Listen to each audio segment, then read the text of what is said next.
Students, welcome to my channel. আমি আজ আবার তোমাদের সামনে নিয়ে চলে এসেছি একটা নতুন ভিডিও।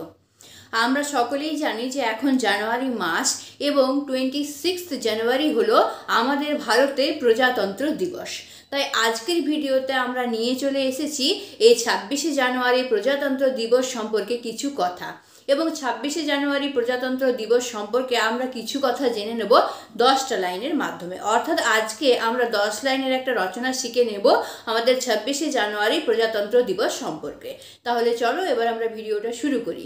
কিন্তু তার আগে তুমি যদি আমার চ্যানেল নতুন হও তাহলে চ্যানেলটাকে অবশ্যই সাবস্ক্রাইব করে নিও এবং তার নোটিফিকেশনের অলের বেল আইকনটাকে অবশ্যই প্রেস করে নিও, যাতে আমি যখনই এই ধরনের এডুকেশনাল ভিডিও বানাবো যা তোমার জন্য উপযোগী হবে তা সবার প্রথমে তোমার কাছে পৌঁছে যেতে পারে। তাহলে চলো এবার আমরা ভিডিওটা শুরু করি।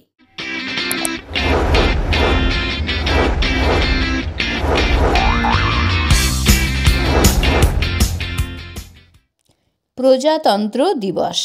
A few short simple points on Republic Day for kids.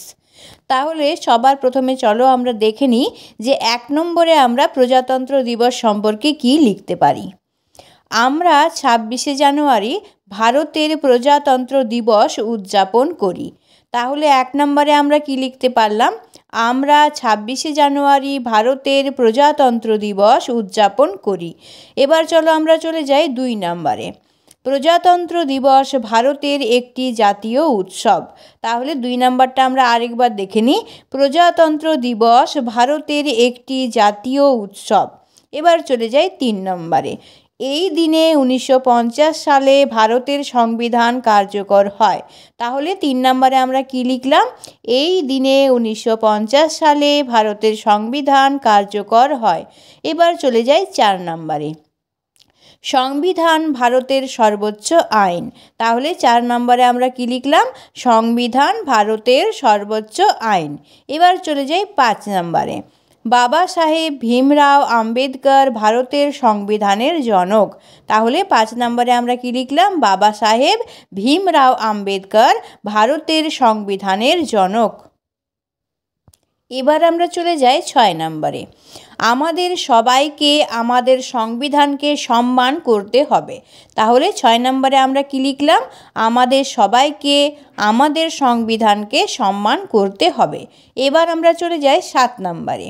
আমাদের অবশ্যই স্কুলে পতাকা অনুষ্ঠানে উপস্থিত থাকতে হবে। তাহলে 7 নম্বরে আমরা কি লিখতে পারি? আমাদের অবশ্যই স্কুলে পতাকা অনুষ্ঠানে উপস্থিত থাকতে হবে। এবার চলো আমরা চলে যাই 8 নম্বরে। 8 নম্বরে আমরা লিখলাম প্রজাতন্ত্র দিবস আমাদের একতা ও শান্তিতে বাঁচতে শেখায়। তাহলে 8 নম্বরে আমরা কি লিখলাম? প্রজাতন্ত্র দিবস আমাদের একতা ও শান্তিতে বাঁচতে শেখায়। এবার আমরা চলে যাই 9 নম্বরে।